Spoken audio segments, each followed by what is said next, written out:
Mona Lisa Duarte inclina levemente o tronco para frente, interessada. O jogo de xadrez entre o passado e o presente começa a revelar peças que estavam escondidas sob o pó dos arquivos corrompidos. Mona Lisa, então o inspetor-chefe Villanova não era apenas o braço operacional, ele era o cérebro digital da época. Interessante. Antes do Bronson chegar com seus algoritmos, era o velho estilo de busca. E quem ele encontrou não eram exatamente cidadãos exemplares de Brotóvia. Gabinete de Tecnologia, atual Sala de Bronson, 2020. 21h30. O ambiente era escuro, iluminado apenas pelo brilho azulado de 3 monitores antigos e pelo LED vermelho de um roteador. Pierre Villanova estava sentado onde hoje Bronson opera seus sistemas de última geração. O inspetor-chefe, com as mangas da camisa dobradas e a máscara pendurada em uma orelha enquanto tomava um café amargo, batia os dados no sistema integrado da Polícia Civil. Villanova, achei os fantasmas, Cenália. Thomas estava certo sobre as digitais apagadas com solvente, mas eles esqueceram que o reconhecimento facial das câmeras de trânsito da entrada da cidade não depende de impressões digitais. Cruzamos os rostos com o banco de dados de interesse especial. Cenália observa a tela, onde 2 nomes surgem em destaque. Villanova. O primeiro é o gordo Ali, o John Serrote Oliveira. 56 anos. Ex-policial, expulso da corporação nos anos 90 por extorsão. Ele era o cara que fazia a ponte entre a contravenção e a logística de carga roubada. Um fixer, como dizem os americanos. Cenália, e o loiro ao lado dele? Villanova, Alberto Pinedo Ramírez. 44 anos. Um agiota argentino que fugiu de Buenos Aires e se estabeleceu na fronteira. Ele não lidava com mercadoria, lidava com o dinheiro.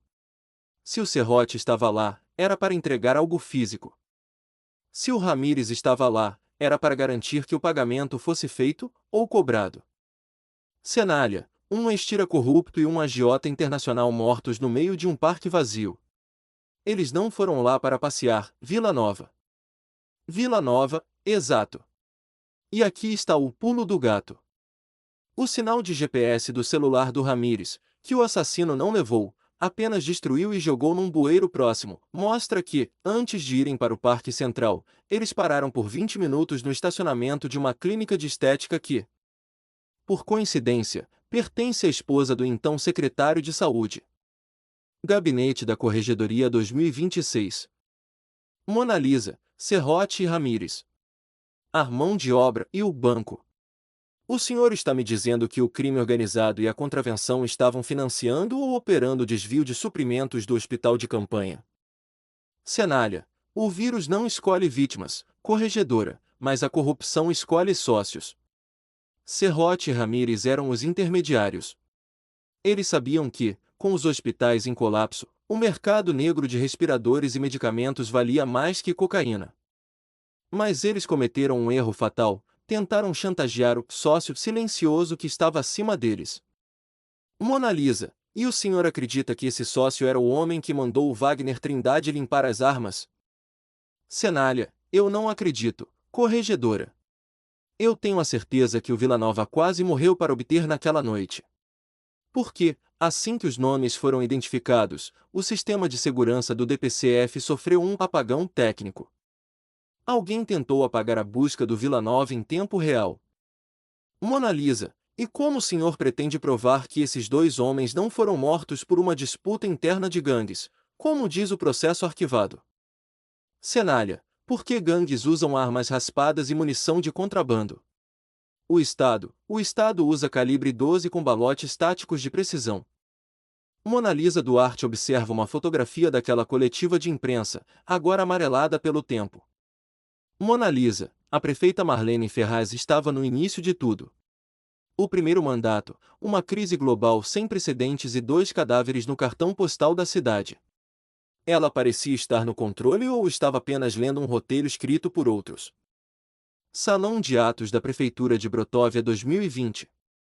10 horas, dia seguinte ao crime. O ambiente estava tenso.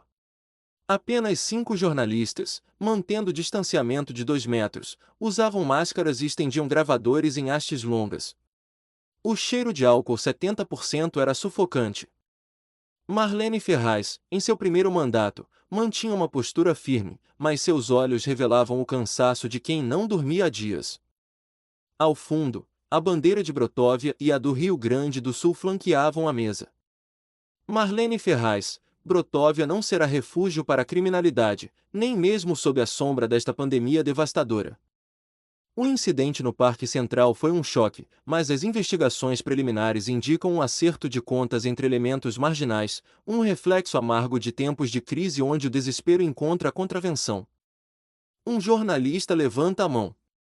Prefeita: há rumores de que um dos mortos é um ex-policial. Isso muda a linha de investigação. Marlene, ajustando o microfone: a lei é para todos. Se houve desvio de conduta no passado, isso só reforça a tese de que o crime consome a si mesmo. Nossa prioridade absoluta, no entanto, continua sendo a saúde. O Rio Grande do Sul enfrenta a bandeira preta. Nossos leitos estão no limite. Não permitiremos que a violência distraia o foco do nosso hospital de campanha, que é a esperança desta cidade. Cenália assistia à coletiva de um canto do salão, de chapéu baixo e máscara preta. Ele notou que, enquanto Marlene falava, um assessor sussurrava algo no ouvido do chefe de segurança da época, que apenas assentiu com um olhar gélido. Gabinete da Corregedoria 2026. Mona Lisa: ela foi muito enfática ao ligar os mortos à contravenção e logo em seguida falar sobre o hospital de campanha. Parecia uma manobra de contenção de danos, não acha, Cenália? Cenália: Marlene estava em uma encruzilhada, corregedora. Ela tinha o idealismo do primeiro mandato, mas estava cercada por lobos que conheciam os atalhos do orçamento de guerra da pandemia. Naquela coletiva, ela não estava apenas informando o público, ela estava sendo vigiada por quem realmente apertou o gatilho da calibre 12. Mona Lisa: e o senhor? O que fez após ouvir as palavras da prefeita? Cenália: eu percebi que o acerto de contas que ela mencionou tinha um CEP bem específico. E não era no submundo. Eu saí dali e fui direto encontrar o Villanova. Precisávamos saber quem, dentro da prefeitura, tinha autorizado a entrada de Serrote Ramírez no hospital de campanha na noite anterior. Mona Lisa: e o senhor encontrou esse nome? Cenália: encontrei algo pior. Encontrei o registro de uma doação anônima de respiradores que nunca chegaram aos leitos, mas cujas notas fiscais foram liquidadas com dinheiro público. Mona Lisa Duarte trava o movimento da caneta. O silêncio no gabinete torna-se pesado, quase sólido. Ela olha para a Cenália por cima dos óculos, a expressão mudando de autoridade para um profundo desconforto. Mona Lisa: 15 anos, Cenália? O senhor está me dizendo que um ex-policial de 56 anos tinha como viúva uma adolescente de 15 anos? Onde estava o conselho tutelar? Onde estava a ética desse departamento? Recepção do DPCF 2020. 14h30. A recepção estava protegida por uma placa de acrílico para evitar o contágio. O ar-condicionado trabalhava no máximo, mas o ambiente parecia sufocante. Sentada em um banco de plástico, usando um casaco de moletom 3 vezes maior que o seu corpo e uma máscara de pano com estampas infantis, estava Olivia Guedes. Ela não chorava. Tinha os olhos secos e um olhar de quem já tinha visto o fim do mundo muito antes da pandemia chegar. Villanova se aproxima de Cenália, falando baixo.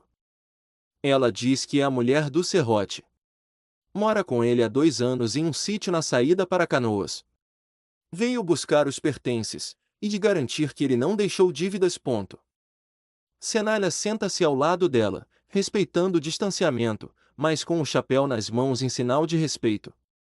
Cenália: Olivia, sinto muito pelo que aconteceu no parque.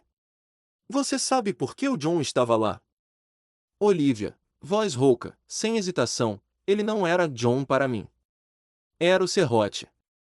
E ele não estava lá por causa de droga ou dessas bobagens que a prefeita falou na TV. Ele estava lá porque o homem do carro preto parou de pagar a pensão. Cenália: que pensão, Olivia? Olivia: A minha. O serrote me comprou da minha família quando eu tinha 13. Ele dizia que era um investimento. Mas quem dava o dinheiro para ele me manter escondida no sítio era alguém da prefeitura alta. O serrote guardava uns papéis. Dizia que era o nosso seguro de vida se o vírus pegasse ele. Cenália, e onde estão esses papéis agora? Olívia, o serrote não era burro, detetive.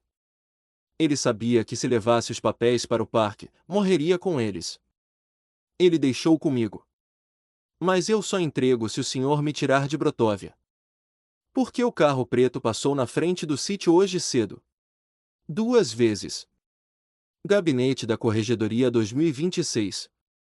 Mona Lisa, uma vítima de exploração infantil sendo usada como moeda de troca em um esquema de corrupção hospitalar.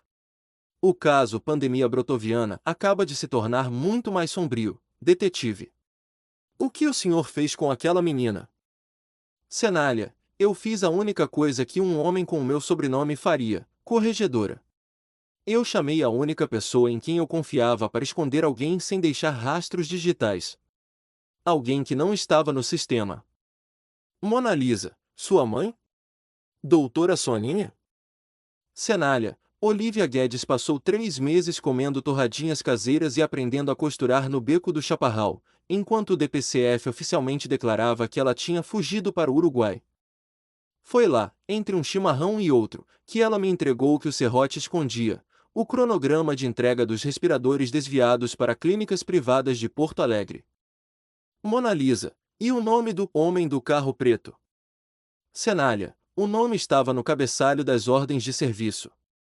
E, para minha surpresa, não era o da prefeita Marlene.